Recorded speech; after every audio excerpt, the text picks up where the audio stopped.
Welcome to our channel.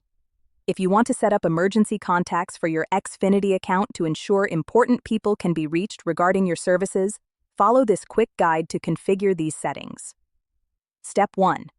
Open your web browser and navigate to xfinity.com, the official Xfinity website. Step 2. Click on Sign in the top right corner and log in using your Xfinity username and password.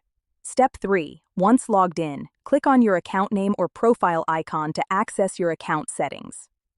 Step 4. Navigate to User Settings or Account Settings from the drop-down menu. Step 5. Look for Account Information or Profile Management within your account settings. Step 6. Click on Contact Information to view and edit your contact details. Step 7. Look for options to add additional contacts or emergency contacts to your account. Step 8. Click Add Contact or Add Emergency Contact and enter the person's name, relationship, phone number, and email address. Step 9.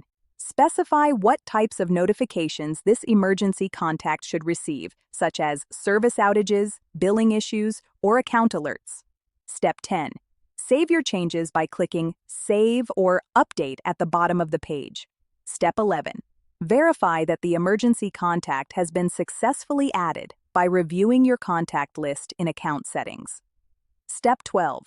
Inform your emergency contacts that they've been added to your Xfinity account so they know to expect potential communications from Xfinity. Don't forget to like this video and subscribe to our channel.